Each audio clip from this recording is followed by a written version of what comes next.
share this out to whole Bolt fam group. All right. Share it out to you guys. What's good, guys?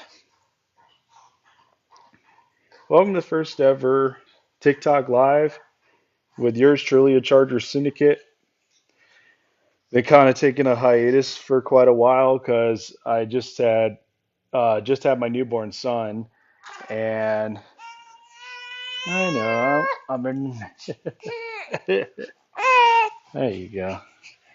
Just been hanging out with him, and he's already 6 weeks old, and it's just nice to kind of get the time and everything. What's good, Luke? Bolt up. Appreciate everybody for coming on right now. Appreciate you guys.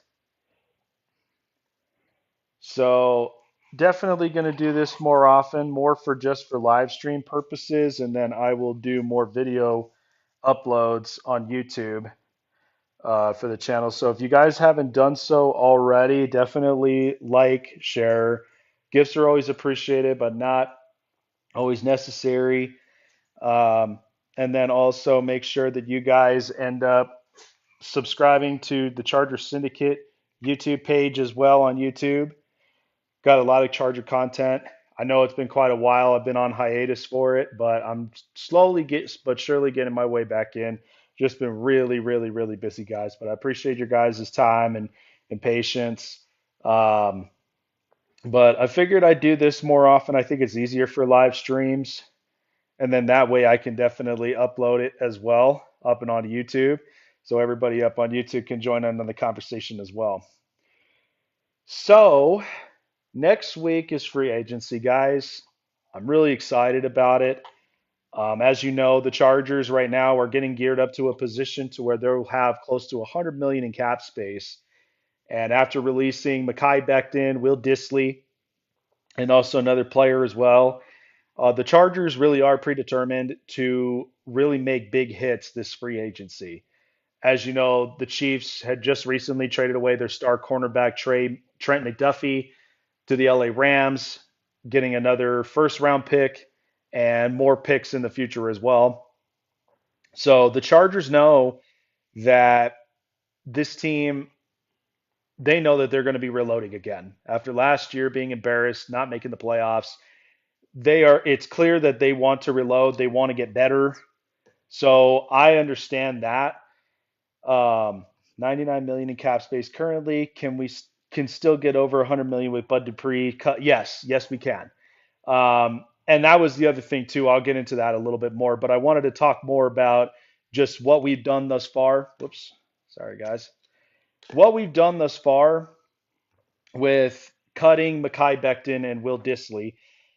My big thing is Mekhi Becton. It's unfortunate he really did not live up to the expectation that many Charger fans, including myself, were hoping for. But to me, Mekhi Becton, this is how I would describe it. Mekhi was very much in the multitasking role to where he had to play not only his position, but he had to account for the guys from his left and his right. And accounting for guys like Bradley Bozeman, who clearly was not executing his job as a center, and that was clear. And then, you got both our tackles were injured, and so we're literally playing with band-aids to try to help out with Justin Herbert to get him protected, and it failed. So Mekhi having him released, I mean, it is what it is, but at least that does save us up money to go and get better players in the market. And yeah, I'm really happy that Bradley Bozeman retired. I mean, again, he's a good soldier. He put in a lot of years, in the NFL, but to me, he just doesn't really have that edge anymore. And that was clear. To me, as a longtime Chargers fan, what it really makes me reminisce every time when it comes to center um, is it makes me reminisce so much about the days when we had Nick Hardwick and the days that we had Corey Linsley. And sure, you could even say, Mike Pouncey really helped us out for quite a bit. But since then, it's like we haven't really figured out our center position that much.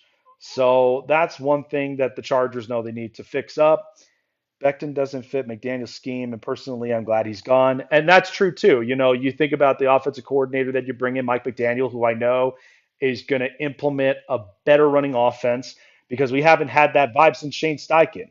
And to me, I want to see much more clear, clever plays while also still instilling the run game and keeping the protection for Justin Herbert to have more time in the pocket.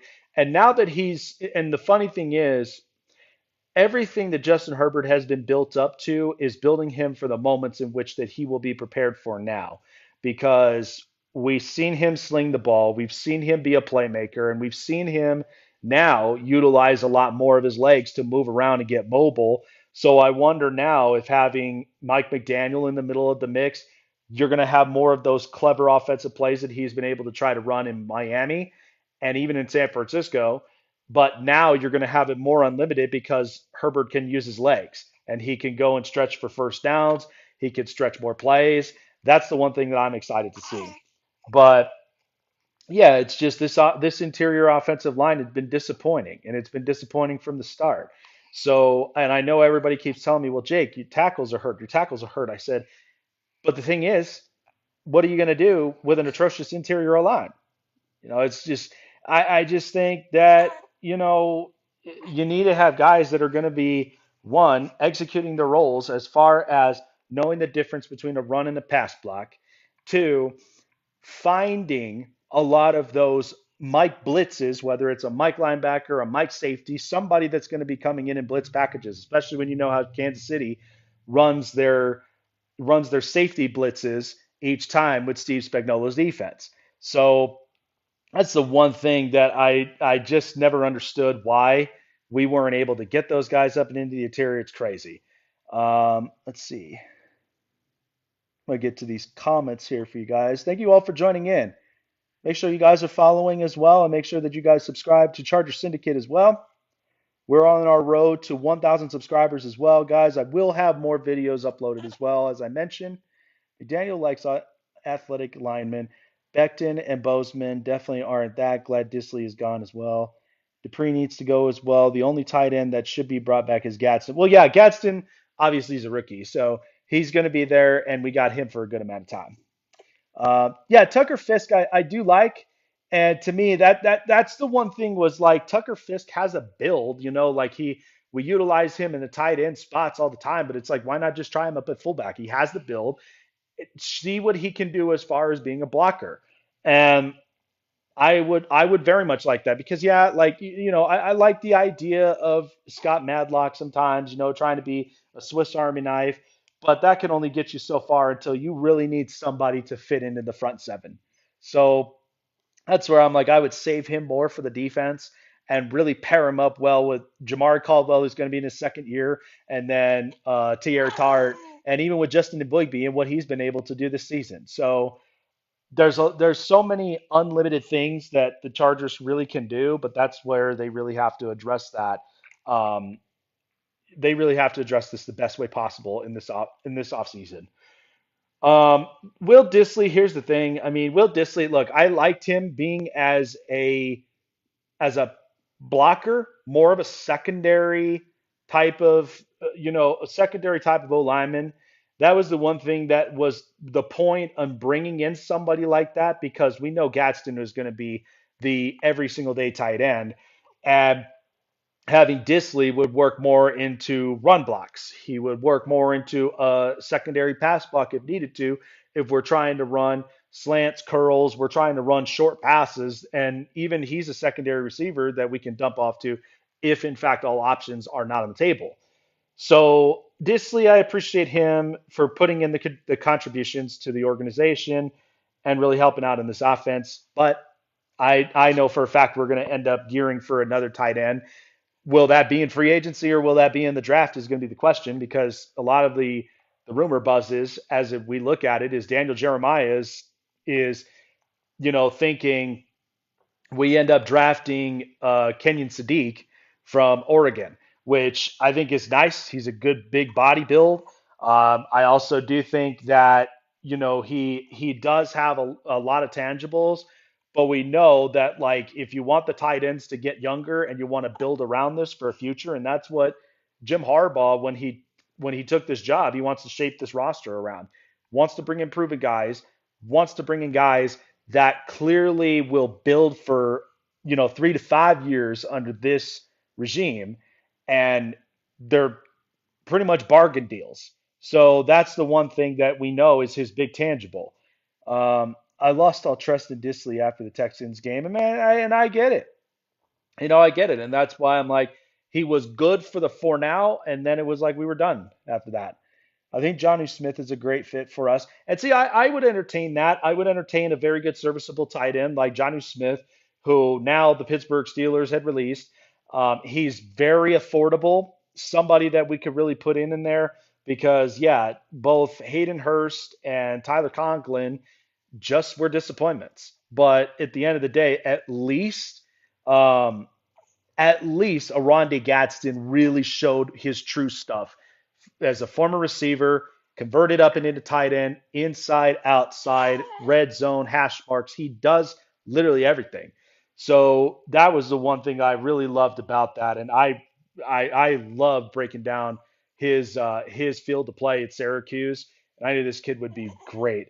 What's going on, David Drogmeyer? Our guys over at Locked On Chargers bringing us the best contents as well. Guys, check them out as well. Absolutely love them. Um, but yeah, Johnny Smith is not a bad option. I know people have even talked about um, David and Njoku would be another one. I wouldn't.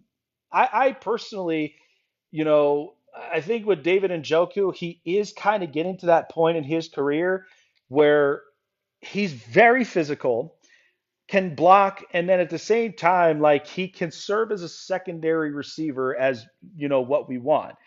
And I think he's kind of come to the point where now he's going to be in a more supporting cast role after what we've seen in Cleveland with Harold Fannin. So I wouldn't mind that. Yeah, and well, the thing about Isaiah Likely is what, and I'm sure his agent, they're probably going to discuss it a little bit more, but what is he shooting for? Is he shooting more for a supportive cast role as a second tight end, or is he going to try to push to be a number one tight end somewhere else? And that's the one thing is I like Isaiah Likely because number one, his age right now is perfect because you could build it around in the system that we have. And two, he's also somebody that's hard to tackle down. I kind of think of it this way. I kind of look at it as something that's along the lines of what Pittsburgh does, right? With Pat Fryermuth and even with Washington. You want that big physical guy that is just hard to take down. So I kind of like that entertaining thought with Isaiah Likely, but I also do believe that with John Harbaugh in New York now, um, he's probably going to end up getting entertained to go and sign there. Um, Thank you, Big Nate. Bolt up, brother. Appreciate you for the follow. Thank you so much for reposting it. We'll get more Charger fans. Guys, show off your bolts in the chats, guys. Let me know where y'all are from. Bolt up in the comments. Really appreciate you guys. And also make sure that you subscribe to Charger Syndicate on YouTube as well. So when I think about the offensive line build, there's lots of different options. Number one is that Tyler Linderbaum right now is the big fish, right? How much of that, is he going to want, and can we afford it? Of course, we're walking in with almost 100 million if we do cut Bud Dupree, which I hope we do, because I just don't think his services are needed much longer. It was very nice to have him for the long run, but now that we've already got our veteran experience and we're building these guys young to be future veterans, I think now the time's come. What's up, NorCal? All right, Big Nate from NorCal. Appreciate you for being here, man. Um, so to me, with losing Bud Dupree, I'm okay with that. Saves up money for us, and we could honestly look up to getting our next edge rusher, and that's the other question talk about here too. All right, yeah, Charger fan from Maryland, love it. So we go right from West Coast to East Coast, man. Love it, man. Um, so the offensive line, there's lots of options. Tyler Linderbaum, as you know, as a center, I really do like entertaining that option. because he's the big fish right now in the free agent market. And he's coming off of a year in which kind of went downhill, which not too terribly. He'll bounce back, but certainly you want somebody at the right age, athletic, and obviously can execute his role. Another one that I thought was really interesting that was brought up was the two offensive linemen up in Buffalo, one of them including Connor McGovern. So I was thinking about that. I don't I don't mind that option because here's the thing: Connor McGovern, veteran, and what I think that does is now when you make that move, do you address center in the draft to build your future athletic center for when McGovern is done? You go in and you put this kid in at center and see what he's got, and and then that way he's built around like with this offensive line. So I don't think it's a bad option in my opinion. Having I think doing that's a pretty good secondary option in case if anything happens with Tyler Linderbaum. Um, I think Slater, Johnson, McGovern, Edwards, and all. I think someone will overpay for Linderbaum. See, that's my thing too. Is if the price range is right for Tyler Linderbaum, he'll come up and onto the Bolts. But if the price is way too rich, then we're not even going to touch that. And I think having Connor McGovern up and in there in center is a very good option. And then that gives us the opportunity to now use one of our draft picks to go and find our future center. So I really like that. So yeah, Slater, Zion Johnson, Connor McGovern, Edwards, and Joe Alt. Um, I want to ask you guys this because I even thought about this as well. What do you guys think about Elijah Vera Tucker? Let me know what you guys think in the comments because I do think, I mean, the Jets are the Jets, but to me, I think with Elijah Vera Tucker, I know that there's some injury concerns there with him, but I don't think he's that bad of an offensive guard. I think you could really utilize him in certain ways. Um, yeah, that's my thing. Is I think that's also something that's a risk, but sometimes too, change of scenery is always a good thing, but that just depends too on how much that the money they're willing to price it at. So, but yeah, because I really do like that thought with Edwards as well. I like it. Um, yeah, unless if it's an absolute steal. Absolutely, that's what I'm saying. Yeah, because with all the injuries, we have to figure all that out. I'm tired of guys getting injured every time in the crucial parts of the season. And yeah, I wouldn't want to risk it either. But yeah, even with the steal like that, I mean, depends. And that depends on how Joe Ortiz wants to work it. So not a bad option, not something that I would say priority one, but certainly somebody that you could look at as an option as long as the price is right. Um, but yeah, I mean, ultimately, we're going to go into the draft and really focus up on our offensive line. Um, Johnson and Salyer should be the only two guys brought back. I agree because, I mean, Jamari Salyer, here's the thing. You could utilize him everywhere. And it's clear that he's our third option left tackle if you needed to buy you some time. So that was what was good about Jamari Salyer and what we figured out with him. So, but I do like the idea of having him up and into the interiors because number one is Trey Pipkins. He's already he's already got so much wear and tear on the tires that there's just nothing left after that. And Zion Johnson, he's really proven he stepped up, he got better. So now let him capitalize on that side in the interior. So yeah, Jamari Salyer I would bring back. It's much needed depth. And who knows with all the other guys that we have, Branson Taylor, a couple of other of our offensive line depths that we've had from the practice squads up to try to make it up and into the roster, see what they have. But yeah, I do think that addressing all of our interior offensive line in the draft is what's going to be big priority one at the end of it. So, edge rushers and the front seven. So, I absolutely love that we brought back Tier Tart. It was much deserved, and he really is a very good threatening force for us on the defensive front. Jamari Caldwell is continuing to get better up and into the front. Justin Boygby really showed his stuff, and I really loved how much that he improved up and into the front seven.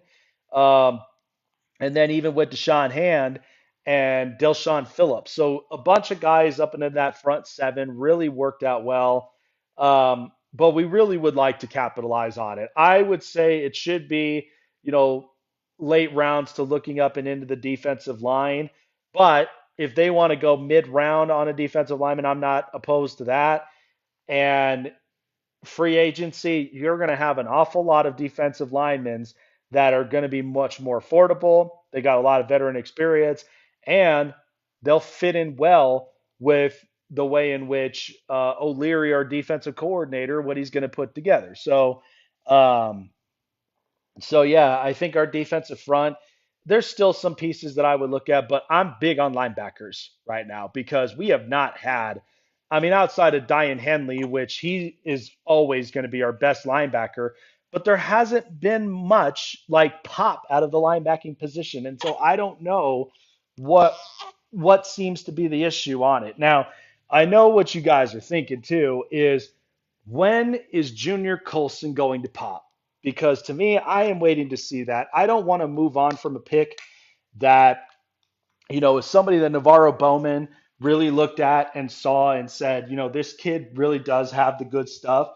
If he's like what happened with Jason Verrett, Joey Bosa, and even with Derwin James earlier on in their careers to where they'd gotten hurt and then they were not producing. So, um, that's where I hope Junior Colson really comes up this year and really shocks a lot of people because this is his chance. This is his chance and his time to really prove a lot of us that he is good to go. Like he is ready to roll. So I really do hope that he comes back healthy. Um, hold on, Bubba, I'm getting your bottle right now. But the linebacking position, um, obviously not much of changes with as far as Diane Henley, our star linebacker, Denzel Perryman, like he came in as our physical tackling tight linebacker. I'm getting it right now. Um, and then having having Delshon Phillips as well when it came to the special teams, and then serving up as a specialty on the linebacking core. So this is what I thought of, and yeah, I think Perryman and Delshon Phillips should come back. But I would like to add a little bit more. That's the only thing is I would like to add more because it only makes sense in case if somebody comes down with an injury. That's my biggest concern because yeah, I mean we have a couple of our guys that were also up and in the practice squad that really has tried for the linebacking core whenever we had to deal with that. Yeah, Marlo Wax. Like Marlo Wax was really good. I like him. Um, so that's why I'm like I'm really hoping that we do get the best of it because we need a guy that's going to help when it comes to cover linebacker spots. So and then at the same time have that extra tackler in the middle of it. So yeah, I really hope Junior Colson shows up ready for camp, and I hope that he is healthy and he's ready to roll because we need him.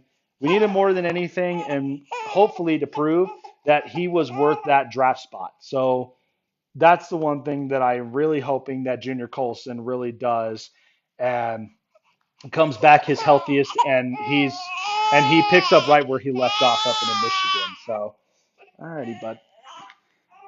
Excuse me, guys. All right, Bubba.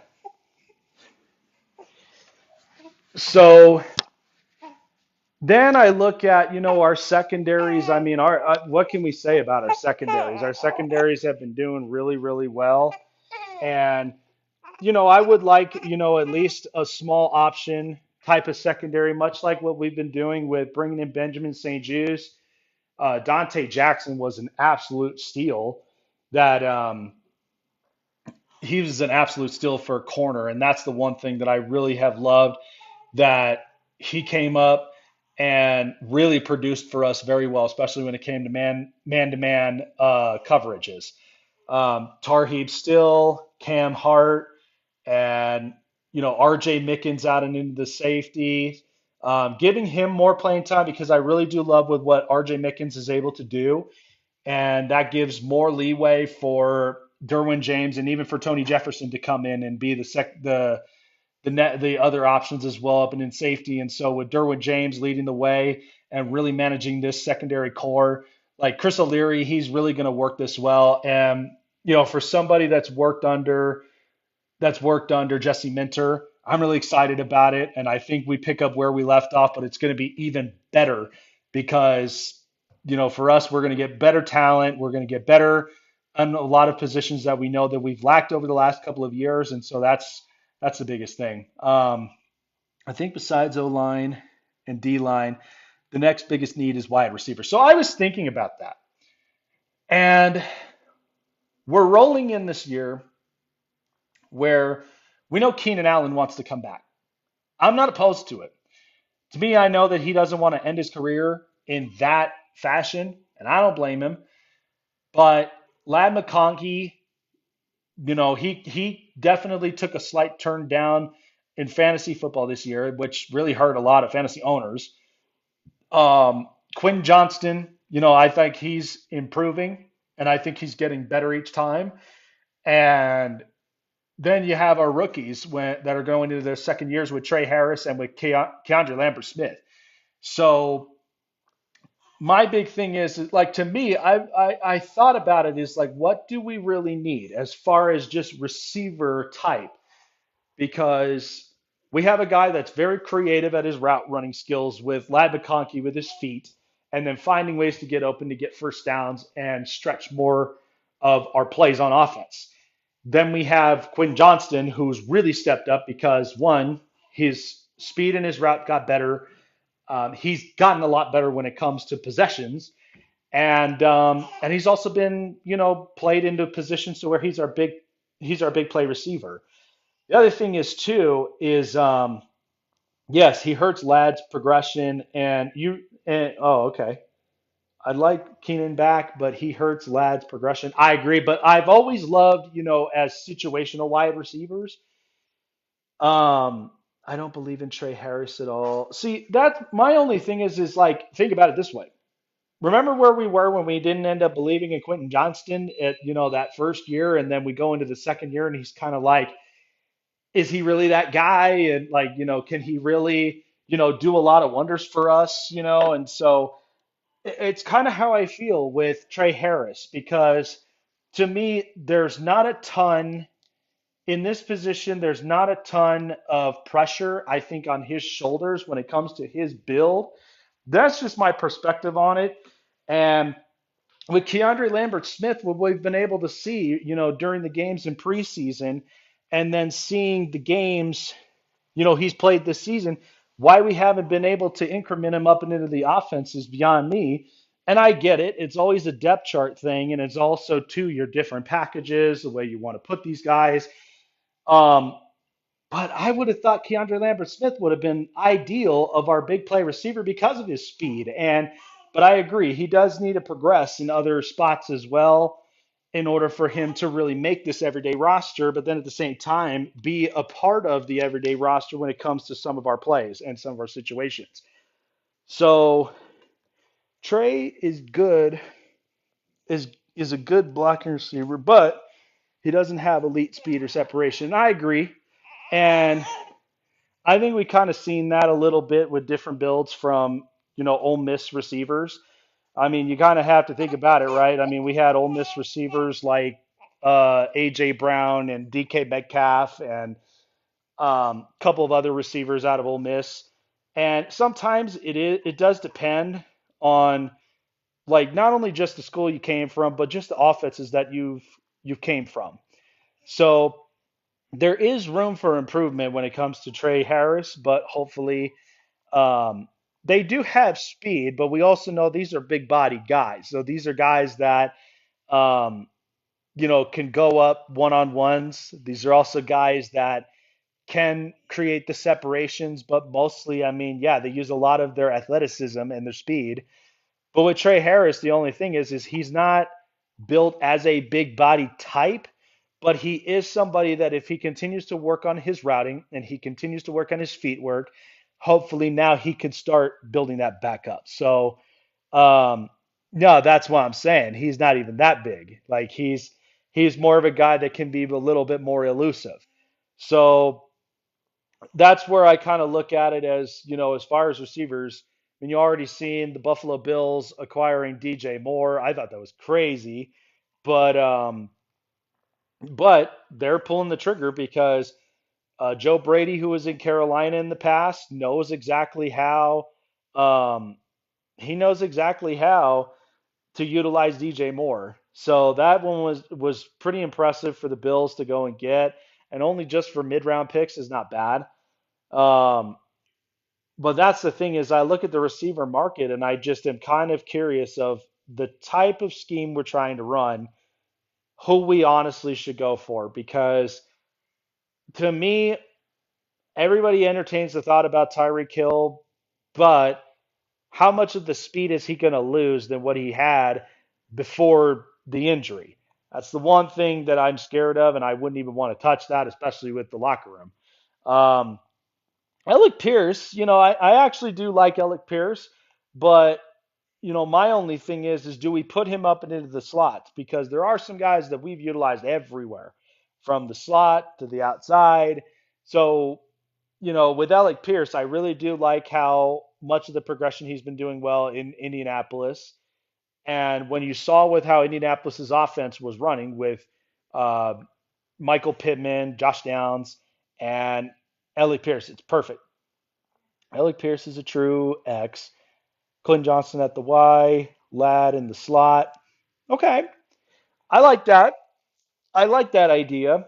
Um, because then you could utilize in like specialty plays, whether if you're trying to put in, Keandre Lambert Smith, or if you're trying to utilize like if Keenan Allen does come back from it, you could utilize that if it's more of like a third, fourth down conversion where it's like a desperate need to get first downs. Um, that's not a bad option. But as far as this, I like this. Um, I'm not opposed to that at all. I think that's a perfect wide receiver lineup. Um, then there's, because I don't think we're really not in the market for a wide receiver because the why, like you're looking at guys like Darnell Mooney and a couple others. I think we're okay with that, and that's also something that if we really wanted to address it late in the draft, if we really wanted to, we could do that. I don't really have a problem with it, but it's not necessarily like a necessity of ours. But I do like this option. I'll probably plug that more in. Keenan, Trey, and KLS can be the depth pieces. So, and then, oh, you're thinking Davis would end up getting cut. Well, let me ask you, is this, because to me, I even thought about that, and I like Davis more specifically for the special teams. I don't really want him up and in to the receiving core. I know he's our mostly our emergency receiver, but do you think that that's a spot in which, Keandre Lambert Smith could maybe be in, or could it be somebody that we can honestly address up into the draft more for speed and more for just possession to help out on our special teams side? Because I thought about that too, and I've liked with what Davis had done over the last few years, but we know injuries have come up, and then at the same time, where are you really going to put him?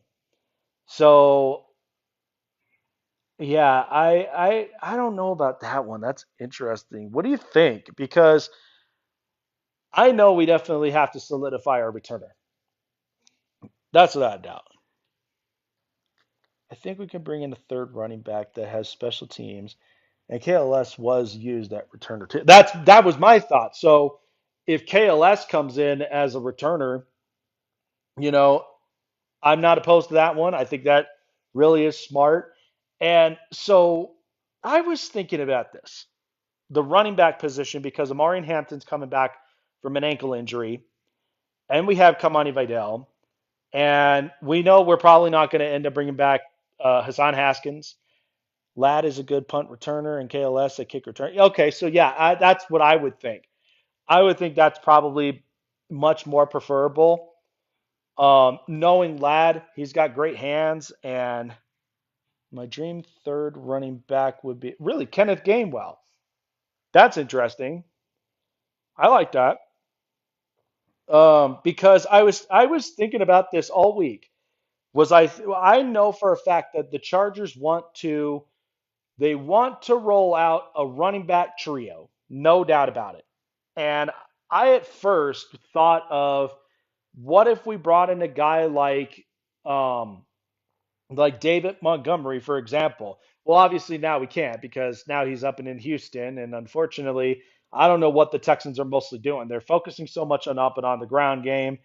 My thing with David Montgomery is that he's available.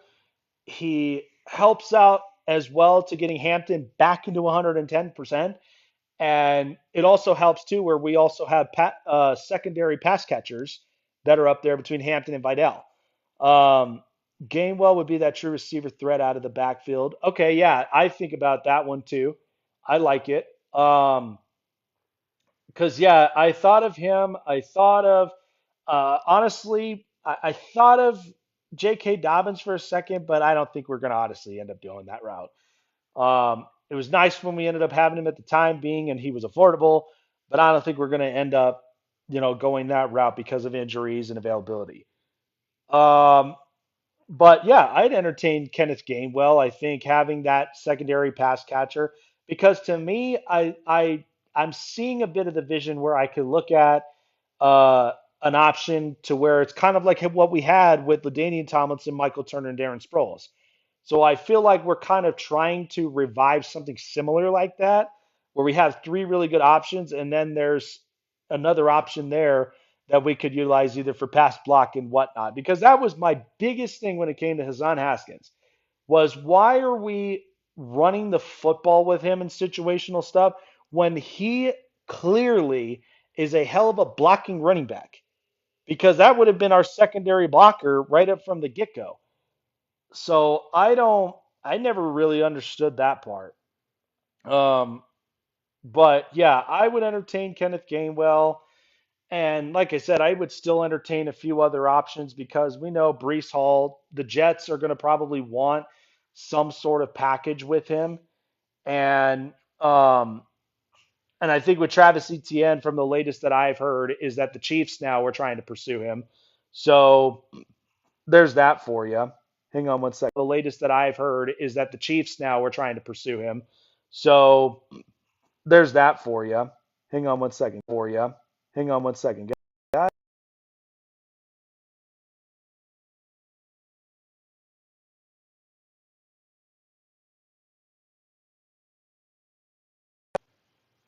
Yeah, Hampton, Vidal, and Gainwell. Yeah, so that's what I'm thinking. Um, I think that would really help us out a lot. And then, if we could address a running back late in the rounds as well, I like that option. Um, the tight end position I wanted to get back to just because Gainwell is a cheaper option and he's that Sproles Woodhead type. That's what I thought too. And even Austin Eckler. Like he's a cheaper option that comes in and he's got that type. So that's what I really like about that because then even with what Mike McDaniel he was able to instill with the Dolphins offense because we've seen that a lot with their main running back with Devon Achane. But he was a pass catching running back and mostly built up for speed and was mostly more of just those small screen options that gives us more yards after the catch to get first down. So yeah, I like it. So I thought about it with tight end position because we have Aronde Gadsden and Disley's gone, Tyler Conglin's gone. So I'm just trying to think of the ideal options because yeah, Isaiah Likely is somebody that I would have liked, but he might end up going with the Giants. I would think David Njoku is another option, and to me, do we really truthfully? Because I can kind of see this to where if we draft, a tight end and it's somebody like Kenyon Sadiq, then here's the only thing that it feels a lot like Herbert will have X amount of weaponry help in different types of sets of offenses because he would have the receivers that he knows that he'll throw to as his main receiving core, and he would also have a very competent dual tight end set. That's the one thing that I look at because this league, even though that it's evolved so much, but there is still like old school play of football that still exists. So, and having that dual tight end set really does help out because that gives you extra blockers, that gives you an extra receiver, and it really does help out in every situation for pass and for run blocking. No matter, it just depends on the tight end that you bring in for that specific reason. So, I mean, I like Kenyon Sadiq. I think he is a very good big body build. I think he kind of gives me a bit more of like a David Njoku type and somebody that we could really really help out as far as being offensive an offensive weapon when it comes to the pass catching. So it's not a bad option. Um, but yeah, the Chargers have a lot. Don't want to draft a tight end first round unless the O line and D line are select. That's my thing.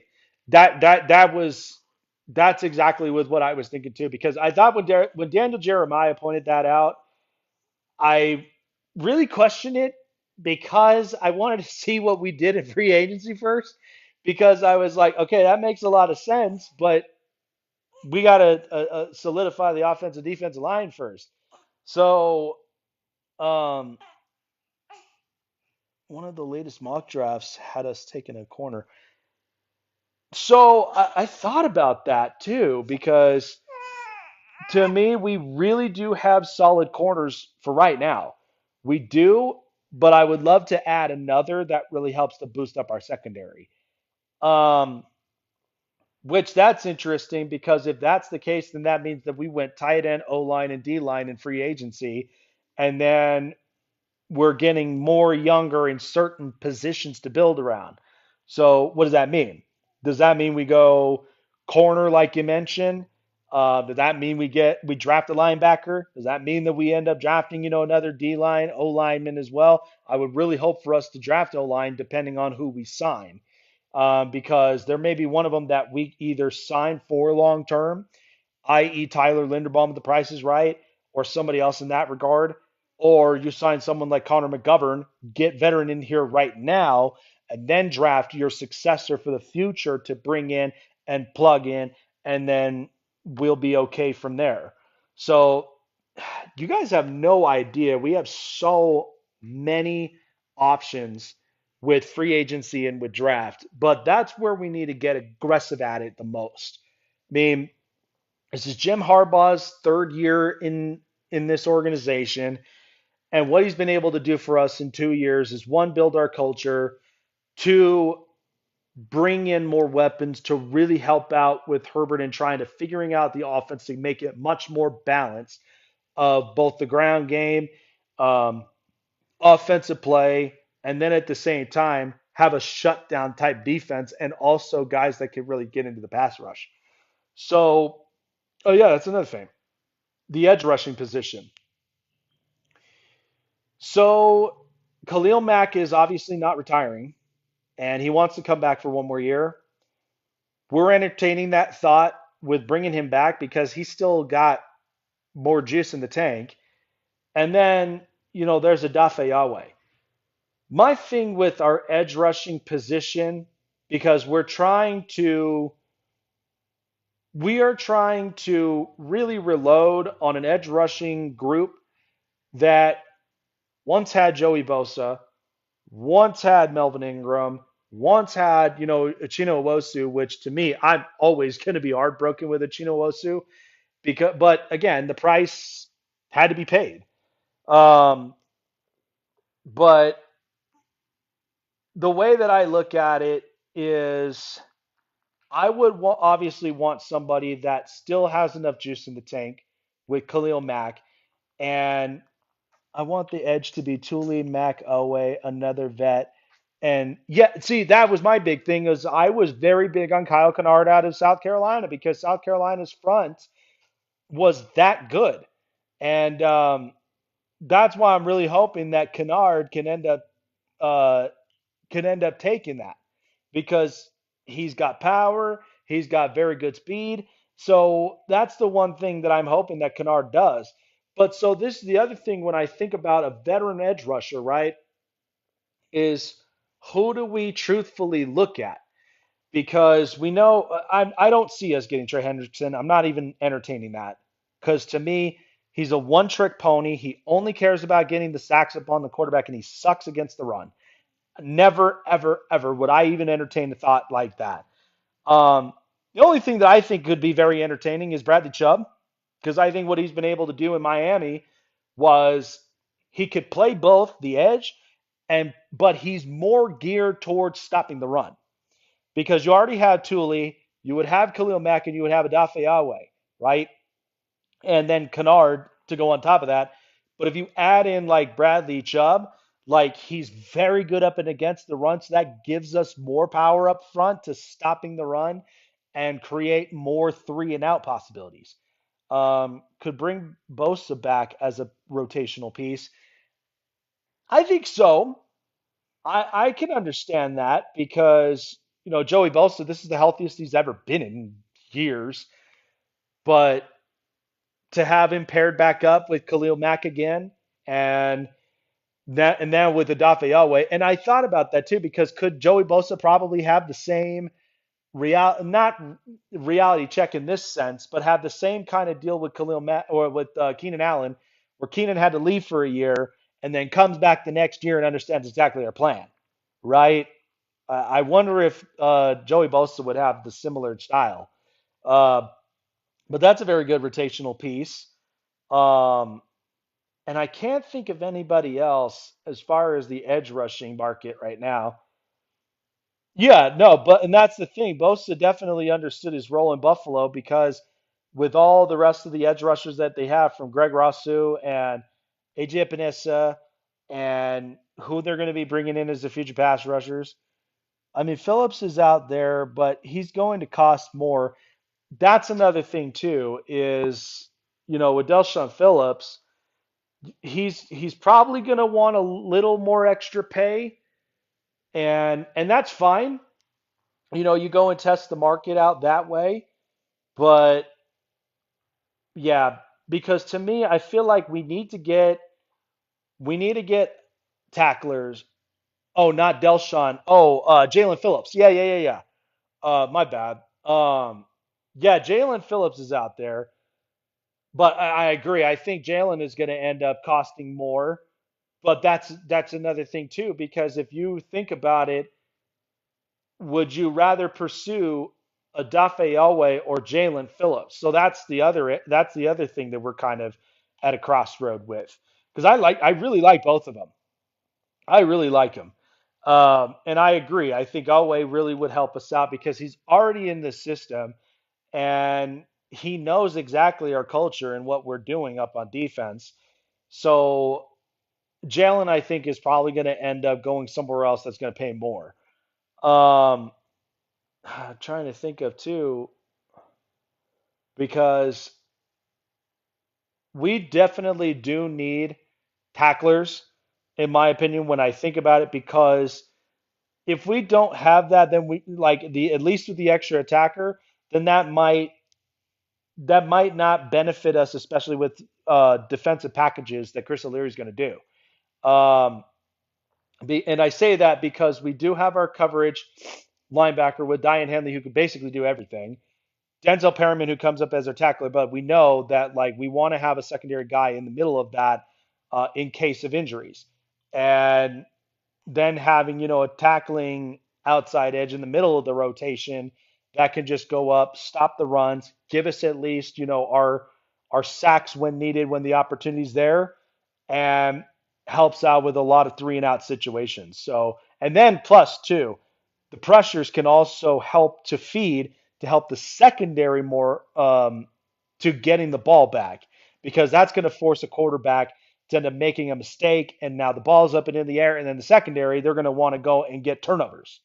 So or either passes defended and three and outs. So there's those options there.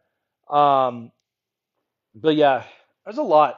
There's really a lot to think about. And I've been keeping close attention and close tabs with just trying to figure out the best fits possible because of the guys that we're going to be bringing into our culture. The guys that are going to understand exactly our objective and what we're trying to do and really contribute on top of what we already have right now. So hopefully we do hopefully we do end up addressing the right guys because the last thing I want is for somebody I really did not expect. And hopefully they prove me wrong that they come in and they're like, oh, I didn't expect this guy to come in, but he knows our situation. Because I would hate for the opposite is like, I didn't think about this guy, I didn't expect this. And then all of a sudden he doesn't really work out in our culture built on defense. So that's the one thing I'm afraid of. But there are so many opportunities. So yeah, I'm excited. I'm excited for next week, guys. But yep, Mackay Becton, Will Disley, and one other player cut. Waiting to hopefully hear about Bud Dupree being cut to save us up more money. We'll get right there over the 100 million mark, and then we just go shopping from there.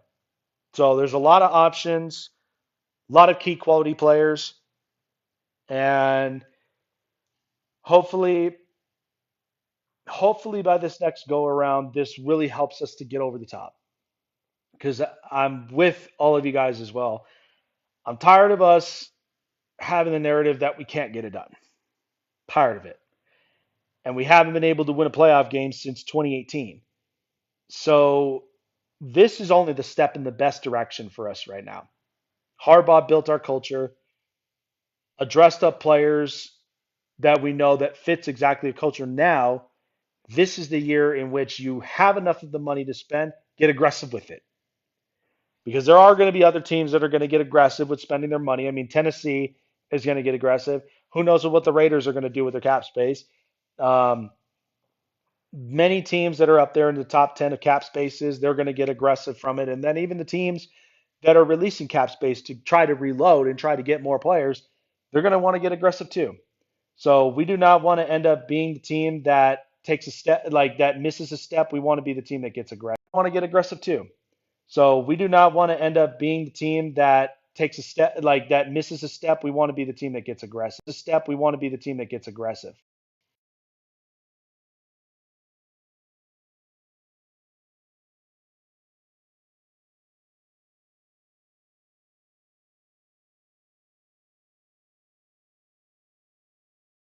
But I'm going to end up this live. I'm actually going to end up uploading this up and into Chargers Syndicate. Just so we got all of our conversations up and in YouTube. Really appreciate you guys for hanging out with me, and thank you guys so much for the follows. I'm gonna do this more often, and I know it's kind of been a while since I really have been doing Charger content with obviously with the birth of my firstborn son. Um, but I'm brushing some things up, getting back into the grind. But really do appreciate you guys for being here up and onto the live stream, guys. Make sure that you guys continue to follow up here on Charger Syndicate on TikTok, but also subscribe to the Charger Syndicate YouTube page as well, as I will have more videos and breakdowns as well um, on free agency, draft prospects, and more, guys, to get you more geared up of everything that's going on with our LA Chargers. Appreciate you guys. Take care of yourselves. Have a wonderful day. Next week is going to be epic. I cannot wait for it, guys. And always remember to bolt up every day.